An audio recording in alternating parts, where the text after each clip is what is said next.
કેશોદમાં આમ આદમી પાર્ટી દ્વારા ખેડૂત સંવાદ યોજાયો હતો, જેમાં 108 દિવસના જેલવાસ બાદ મુક્ત થયેલા ખેડૂત નેતા પ્રવીણ રામે અને વિસાવદરમાં ધારાસભ્ય ગોપાલ ઇટાલિયાએ હાજરી આપી હતી. આ કાર્યક્રમમાં પ્રવીણ રામે ખેડૂતોના મુદ્દે સરકાર સામે લડત આપવાની નેમ વ્યક્ત કરી હતી. મોટી સંખ્યામાં હાજર રહેલા કાર્યકરો વચ્ચે આપ નેતાઓએ ખેડૂતોના હિતમાં મજબૂત અવાજ ઉઠાવવાની ખાતરી આપી હતી.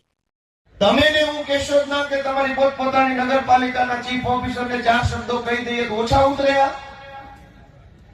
તો ક્યાંના પાસા કરી નાખું, કાચા કરી નાખું, પાકા કરી નાખું, કેટલું કરી નાખે. પણ ભાજપના માણસો ચીફ ઓફિસરને ધમકાવી ગયા તો વિસાવદરના પોલીસ વાળાએ સિંગમગીરી બતાવી કે ચીફ ઓફિસરને પકડીને જામીન લઈ લીધા. મેં નક્કી કર્યું છે ગુજરાત ભરના ગામડે ગામડે જઈને બધાના આશીર્વાદ માંગીશ ને જે દિવસે આખી જનતાના આશીર્વાદથી સરકાર બનશે તેથી ચોર લોકો ટ્રેક્ટર વાળા બાંધી ઢવળવાના થાય. એમાં કાંઈ કોઈ બાંધછોડ કરવાનું નથી, કોઈ શરમ રાખવાનું નથી, કોઈ માનવ અધિકાર નહીં. મહિન્દ્રાનું ટ્રેક્ટર, લોઢાની હાકલ અને બાંધી ઢવળવા થાય વટથી. તમે તમારા બાપાની પેટી સમજો છો?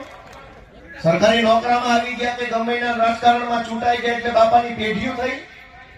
આ દેશ બનાવવામાં દેશના કેટલાય મહાપુરુષોએ જિંદગી આખી ખપાવી દીધી. એમના માટેથી મળી.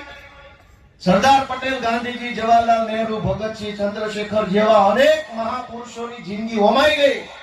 તે દિવસે આ દેશ મળ્યો, તે દિવસે સરકાર બની, તે દિવસે વ્યવસ્થાઓ આવી.